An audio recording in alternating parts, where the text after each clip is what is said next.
करेंगे levels of prevention के ऊपर। तो लेवल्स ऑफ प्रिवेंशन क्या होता है, इनका काम क्या होता है? To promote, preserve, restore health and minimise suffering.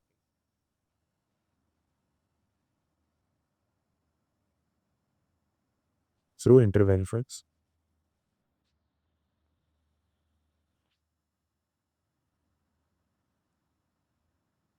तो इसका क्या मतलब है कि इसमें ये मतलब है कि हम मान लो जैसे कि कोई डिजीज हुआ है या नहीं हुआ है, तो हम अलग अलग मतलब अलग अलग टाइम पीरियड में इंटरवीन करेंगे। और मेनली जो इंडिविजुअल्स हैं उनकी हेल्थ को प्रमोट करेंगे, प्रिजर्व करके रखेंगे, और अगर बाई चांस उनकी डिजीज हो भी जाता है तो हम रिस्टोर करेंगे उस हेल्थ को। ठीक है, जो हेल्थी कंडीशन है उसको रिस्टोर करेंगे। तो उसको बोलते हैं लेवल्स ऑफ प्रिवेंशन। तो लेवल ऑफ प्रिवेंशन तीन होते हैं, प्राइमरी, सेकेंडरी और टर्शियरी। तो सबसे पहले हम देखते हैं प्राइमरी प्रिवेंशन।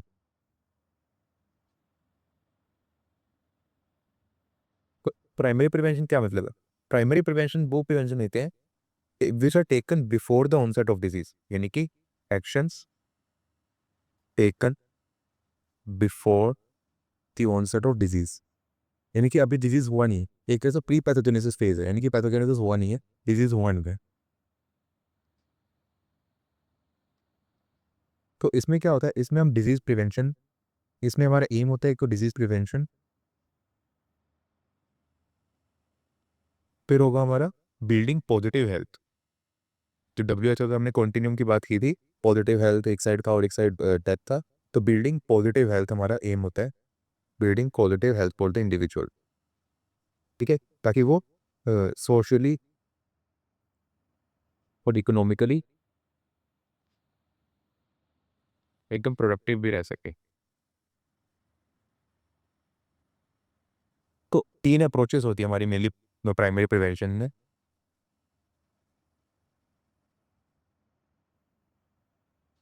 ये प्राइमरी प्रिवेंशन।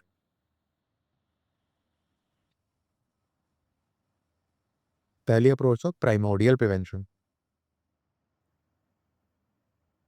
तो प्राइमोडियल प्रिवेंशन में हम क्या करते हैं कि इसमें जो इमरजेंस ऑफ रिस्क फैक्टर है हम उनको प्रिवेंट करते हैं। यानी कि रिस्क फैक्टर का क्या हो सकता है, स्मोकिंग हो सकती है, टोबैको यूज हो सकता है। ये जो रिस्क फैक्टर है वो एमर्ज ना हो जाए लोगों में, तो इसको हम प्रिवेंट करेंगे। तो preventing the emergence of risk factors. अब इसके लिए हमें क्या करना पड़ेगा, एंटी स्मोकिंग कैंपेन्स चलाने पड़ेंगे। एग्जाम्पल बता रहा हूँ मैं, जैसे एंटी स्मोकिंग कैंपेन्स, या फिर डिस्करेजिंग जंक फूड। ठीक है, फिर ये सारे कैंपेन्स चलाने पड़ेंगे। उससे क्या होगा, हम रिस्क फैक्टर को एक तरह से मर्ज होने से प्रिवेंट कर सकते हैं। यानी कि जो रिस्क फैक्टर है वो आएंगे ही नहीं। अब रिस्क फैक्टर नहीं आएंगे तो डिजीज नहीं हो पाएगी। तो समझ लो कि प्री पैथोजेनेसिस स्टेज है, अभी डिजीज आई नहीं है। फिर सेकंड जो हमारी स्ट्रेटेजी होती है वो होती है पॉपुलेशन स्ट्रेटेजी।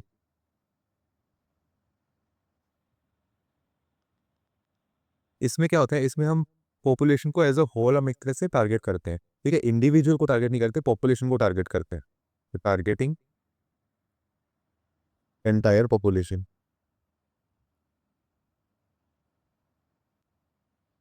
ठीक है, अब इसका एग्जाम्पल क्या हो गया, जैसे मान लो ओरल हाइजीन ड्राइव हमने करी, एक तरह से कैंप हमने लगा दिया मान लो ओरल हाइजीन के लिए। तो वो कोई सिर्फ एक सिंगल इंडिविजुअल तो आएगा नहीं उस कैंप में, एक पॉपुलेशन आएगी, तो उनके लिए हो गया एक तरह से ये। या फिर हमने वाटर फ्लोरिडेशन कर दिया, कोई सिंगल इंडिविजुअल तो आएगा नहीं, मतलब उस सिंगल इंडिविजुअल तो वो फ्लोरिडेटेड वाटर पिएगा नहीं, सारे मिलकर के पियेंगे। तो ये सब हो गया पॉपुलेशन स्ट्रेटेजी के अंदर। फिर थर्ड जो हमारा होता है वो होता है हाई रिस्क स्ट्रेटेजी।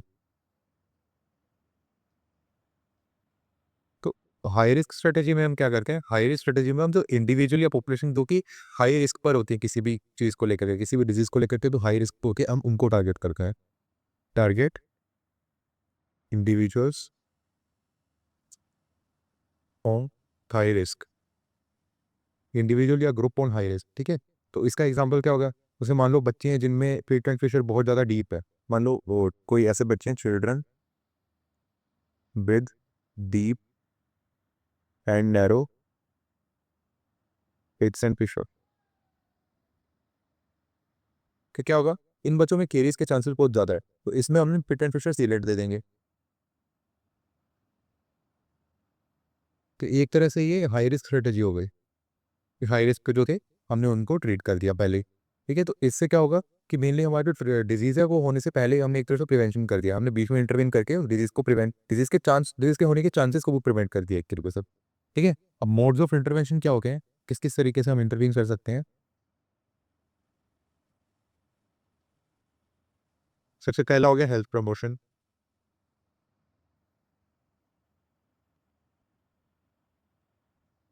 तो हेल्थ प्रमोशन में हम क्या करेंगे, एक तो हेल्थ प्रमोशन कोई स्पेसिफिक डिजीज़ के लिए टारगेटेड नहीं होती, not targeted for specific disease, और ये ओवरऑल हेल्थ को स्ट्रेंथन करती है।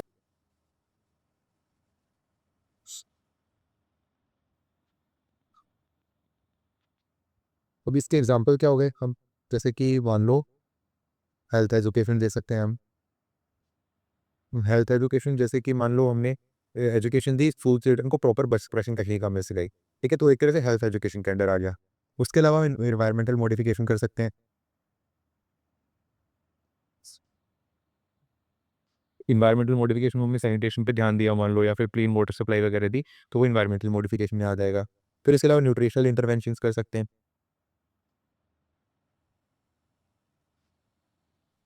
तो न्यूट्रिशनल इंटरवेंशन में क्या होगा, जैसे मिड डे मील वगैरह हमारी गवर्नमेंट से आती है, तो उसमें क्या होता है प्रॉपर न्यूट्रिशन बच्चों को मिलता है, तो न्यूट्रिशनल इंटरवेंशन कर सकते हैं। तो उसके अलावा life style and behavioural changes. Lifestyle changes में जैसे कि वही कि जंक फूड को अवॉइड करें बच्चे, ये सब उनको काउंसिल करें पहले। ठीक है, बिहेवियरल चेंजेस में कि भाई स्मोकिंग वगैरह या टोबैको यूज़ की आदत में ना पड़े, तो ये सब हो गया। एक तरह से हम लोगों को एक तरह से इनेबल करते हैं कि वो अपनी हेल्थ के ऊपर कंट्रोल ले सकें, और अपने जो चॉइसेस है वो उनको ज़्यादा हेल्दियर बना सकें, यानी हेल्दियर चॉइसेस ले सकें।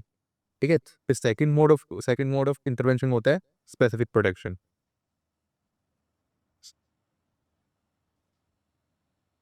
उस स्पेसिफिक प्रोटेक्शन में क्या होता है, ये डिजीज स्पेसिफिक होता है। ठीक है, फॉर प्रिवेंटिंग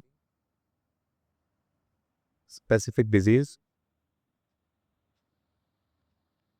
या फिर कंडीशन। ये एक तरह से जो स्पेसिफिक रिस्क फैक्टर होते हैं उनके अगेंस्ट इंडिविजुअल को शील्ड करता है या उससे प्रोटेक्ट करता है। सो इस फैक्टर से प्रोटेक्शन मिलती है इंडिविजुअल को। तो इसके एग्जाम्पल क्या हो गए, fluoridation of water. Fluoridation of water में क्या कर रहे हैं, एक तरह से इंडिविजुअल के टीथ को हम केरीज से प्रिवेंट कर रहे हैं, कि केरीज के चांसेस कम कर रहे हैं। फिर पिट एंड फिशर सीलेंट हो गया, इससे भी हम केरीज प्रिवेंट कर रहे हैं, केरीज के चांसेस। फिर इम्यूनाइजेशन जैसे एक एग्जाम्पल हो गया। इम्यूनाइजेशन में क्या करते हैं, इम्यूनाइजेशन में पेशेंट को वैक्सीन देते हैं किसी भी पर्टिकुलर डिजीज के अगेंस्ट, ताकि वो डिजीज पेशेंट में ना हो। ठीक है, तो एक तरह से डिजीज स्पेसिफिक हो जाते हैं उसके। अब प्राइमरी प्रिवेंशन के एडवांटेजेस क्या होते हैं, प्रिवेंट एडवांटेजेस। इसमें क्या क्या आएगा, एक तो कॉस्ट इफेक्टिव होता है, ज़्यादा हमें इंफ्रास्ट्रक्चर की जरूरत नहीं है। दूसरा सेफ होता है, कि भी पेशेंट को डिजीज तो हुआ नहीं, तो पेशेंट के लिए भी सेफ है। फिर प्रिवेंट्स पेन,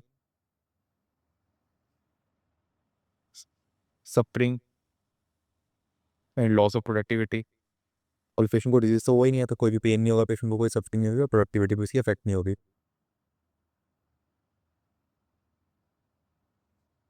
और can be implemented on large scale.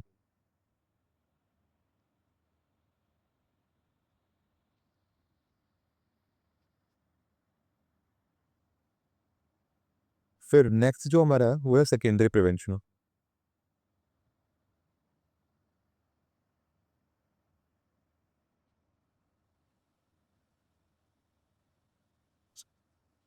तो सेकेंडरी प्रिवेंशन में क्या होता है, सेकेंडरी प्रिवेंशन की डेफिनेशन बुक में दी हुई है, action that halts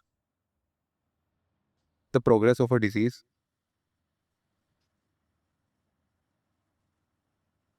eight its incipient stage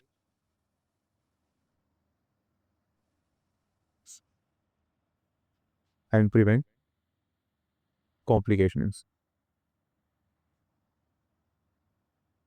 इससे क्या मतलब है कि डिजीज को हम अर्ली स्टेजेस में डायग्नोस कर लें, तो उसको ट्रीटमेंट उसका शुरू कर दें, ताकि वो कोई सिग्निफिकेंट डैमेज या डिसेबिलिटी ना करे इंडिविजुअल में। ठीक है, तो हम अगर जल्दी डिजीज को अगर आइडेंटिफाई करके उसको ट्रीट करना शुरू कर देंगे, तो बहुत ज़्यादा सीवियर डिसेबिलिटी या इम्पेयरमेंट्स वगैरह पोज नहीं करेगा वो पेशेंट में। तो इसमें मोड ऑफ इंटरवेंशन क्या क्या होंगे?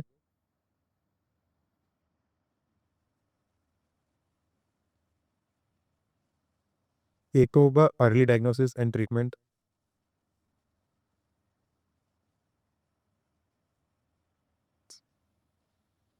ठीक है। तो इसमें हमारा गोल क्या रहता है? टू डिटेक्ट डिजीज अर्ली, ठीक है, एंड ट्रीट इट एडिक्वेटली, ताकि कोई कॉम्प्लिकेशन ना हो, कॉम्प्लिकेशंस रिड्यूस, ठीक है, प्रोग्रेशन भी ना हो, प्रोग्रेशन ऑफ डिजीज स्टॉप, और साथ में लॉन्ग टर्म इफेक्टेड डिसेबिलिटी ना हो, अवॉइड लॉन्ग टर्म डिफेक्ट्स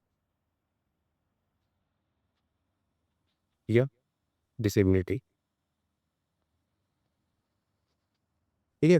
अब इसमें क्या होगा, इसमें डिजीज तो एक तरह से शुरू हो गया है, ठीक है, लेकिन फिर भी हम इसको प्रिवेंशन के अंडर रखते हैं। क्यों? क्योंकि हमने इसमें टाइमली इंटरवेंशन कर दिया, ताकि जो कंडीशन है वो बहुत ज़्यादा वर्सन नहीं हुई, और उसके जो आउटकम्स है उसको हमने इंप्रूव कर दिया, ठीक है। तो इसलिए हम इसको जनरली प्रिवेंशन के अंडर रखते हैं। अब इसके एग्जाम्पल जैसे हाइपरटेंशन है, मान लो किसी पेशेंट को, तो हाइपरटेंशन का हम रेगुलर बीपी मॉनिटरिंग कर सकते हैं। तो किसी को मान लो डायबिटीज़ है, तो ब्लड शुगर टेस्ट कर सकते हैं रूटीनली।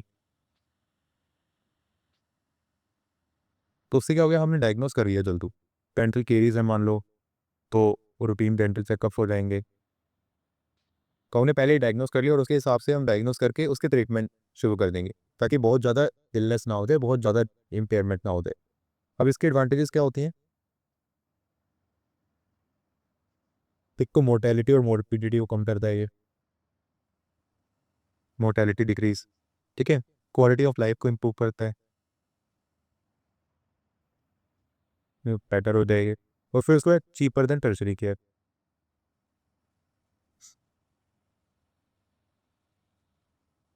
फिर इसके डिसएडवांटेज क्या है? कि प्राइमरी केयर से ज़्यादा कॉस्टली होगा, कॉस्टली देन प्राइमरी केयर। और अच्छे मतलब इन द ट्रू सेंस से प्रिवेंटिव नहीं होता, ये इसमें डिजीज तो हो ही गया, बट ट्रूली प्रिवेंटिव, क्योंकि उसमें थोड़ा बहुत पेशेंट को पेन भी होगा, एंग्जाइटी वगैरह भी होगी, इकोनॉमिक लॉस भी होगा, तो ये सब चीज़ें इसमें होती है। ये इसकी एडवांटेजेस हो गई। फिर नेक्स्ट जो है हमारा वो है टर्शरी, टर्शरी प्रिवेंशन। तो टर्शरी प्रिवेंशन की डेफिनेशन क्या है? All measures available to reduce the limit impairment and disability to minimize suffering caused by existing health condition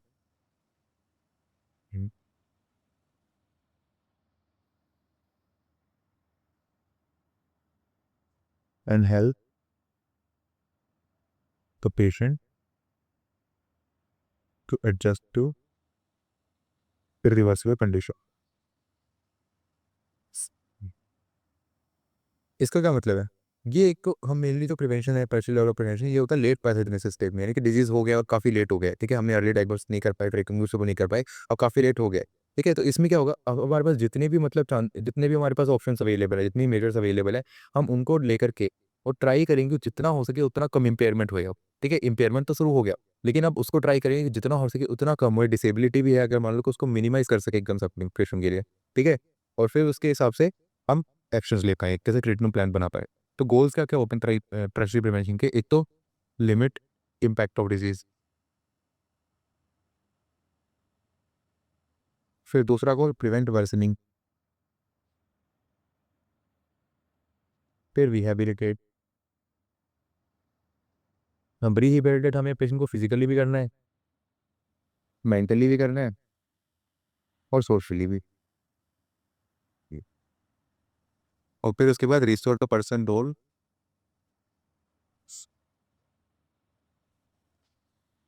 in family, work and society, ठीक है। अब मेनली जो प्रोग्रेशन ऑफ डिजीज होता है, मान लो कोई भी, उसका बुक में एक चार्ट दिया हुआ है, प्रोग्रेसिंग और डिजीज। तो डिजीज कैसे होता है ना, तो प्रोग्रेस कैसे करता। तो सबसे पहले मान लो डिजीज हुआ, ठीक है, डिजीज़ की वजह से इम्पेयरमेंट होगा, उसकी वजह से डिसेबिलिटी होगी, तो उसकी वजह से हैंडीकैप। तो मतलब इम्पेयरमेंट का मतलब क्या है कि बॉडी का कोई भी फंक्शन है वो एबनॉर्मल होगा, ठीक है, कोई भी फंक्शन या फिर स्ट्रक्चर जो है वो एबनॉर्मल हो गया, ठीक है। डिसेबिलिटी का क्या मतलब है, अब मान लो कोई भी स्ट्रक्चर वगैरह है जो एबनॉर्मल हो गया, तो उसकी वजह से कोई भी फंक्शन परफॉर्म करने में दिक्कत आ रही है पेशेंट के, ठीक है, तो वो डिसेबिलिटी हो गई। और हैंडीकैप क्या हो गया, अब मान लो वो डिसेबल है, वो कुछ काम नहीं कर पा रहा, तो एक तरह से सोशल डिसएडवांटेज हो गई उसके लिए, ठीक है, कि वो काम नहीं कर पा रहा अच्छे से, उसको इकोनॉमिकल डिसएडवांटेज ही होगी, सोशल डिसएडवांटेज ही होगी, तो वो एक तरह से हैंडीकैप हो गया, ठीक है। अब मोड्स ऑफ प्रिवेंशन क्या है इसमें कर्सरी में,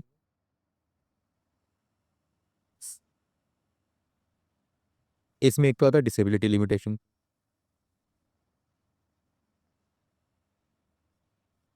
तो डिसेबिलिटी लिमिटेशन क्या होगा, इसमें हमारा मेन गोल होता है कुछ प्रोग्रेस, जो हमारा प्रोग्रेशन है इम्पेयरमेंट से डिसेबिलिटी वाला जो प्रोग्रेशन है, इम्पेयरमेंट से हैंडीकैप वाला जो प्रोग्रेशन है उसको रोक पाए, ठीक है। मैनेजमेंट और टू रिड्यूस सीवियरिटी,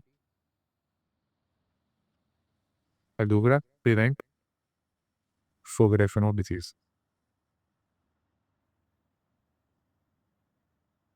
और मान लो फॉर एग्जांपल जैसे बुक में एक एग्जांपल दिया हुआ है कि एक पेशेंट का टूथ लॉस हो गया, ठीक है, अगर उसको ट्रीट नहीं किया गया तो उससे क्या होगा, पेशेंट को स्पीच डिफिकल्टी होगी, ठीक है, तो एक तरह से डिसेबिलिटी होगा, ठीक है, और डिसेबिलिटी हो गई, मान लो स्पीच डिफिकल्टी हुई तो वो बात अच्छे से नहीं कर पाएगा, तो उसकी वजह से हो सकता है इसको अनएम्प्लॉयड होता है, वो एक तरह से हैंडीकैप हो गया, ठीक है। तो हम इसमें क्या कर सकते हैं, पेशेंट को डेंचर वगैरह दे सकते हैं, प्रोसेसेस दे सकते हैं, तो उससे क्या होगा कि प्रोग्रेशन एक तरह से रुक जाएगा, यानी कि मान लो उसका टूथ लॉस हुआ, तो हमें पता लग गया कि अब टूथ लॉस हो ही गया, क्योंकि हमने गलती मान लो केरीज की वजह से हो रहा है, तो हमने सेकेंडरी प्रिवेंशन नहीं किया, प्राइमरी प्रिवेंशन नहीं किया, केरीज हो गई, उसके बाद टूथ लॉस हो गया, ठीक है। अब टूथ लॉस हो गया तो मतलब कि डिजीज हो गया, अब उससे इम्पेयरमेंट क्या होगा, इम्पेयरमेंट ये होगा कि भाई पेशेंट, मतलब इम्पेयरमेंट ये हो गया कि टूथ लॉस हो गया, अब उसमें डिसेबिलिटी क्या होगी, पेशेंट बोल नहीं पा रहा, तो डिसेबिलिटी को रोकने के लिए हम वहाँ भी प्रोसेस दे देंगे, तो हो सकता है पेशेंट की स्पीच उससे सुधर जाए और उससे आगे वो हैंडीकैप ना हो गई, अनएम्प्लॉयड ना हो गए, ठीक है, तो ये एक तरह से डिसेबिलिटी लिमिटेशन हो गया।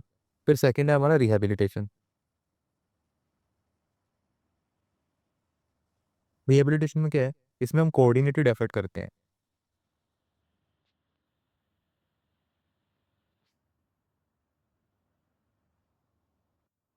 To restore the individual to highest level of cognitive ability,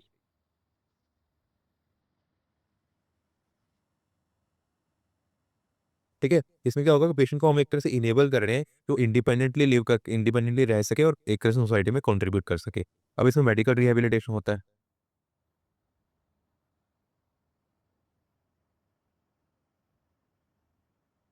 medical rehabilitation क्या करेंगे, फिजिकल फंक्शन को रिस्टोर करेंगे, जैसे कोई हैंडीकैप हो गया तो हम उसका फिजिकल फंक्शन को रिस्टोर करेंगे। फिर उसके बाद साइकोलॉजिकल रिहेबिलिटेशन,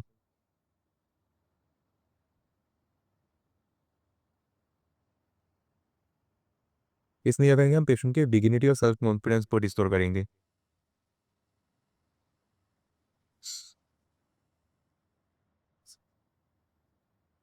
फिर उसके बाद वोकेशनल रिहेबिलिटेशन,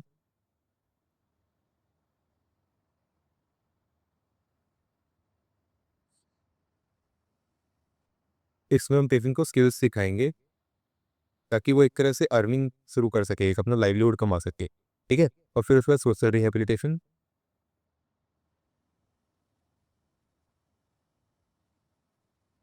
इससे क्या होगा कि पेशेंट एक तरह से फैमिली और अपने सोशल रोल में वापस वही इंटीग्रेट हो सके, integrate family and social roles. तो ये थे हमारे लेवल्स ऑफ प्रिवेंशन।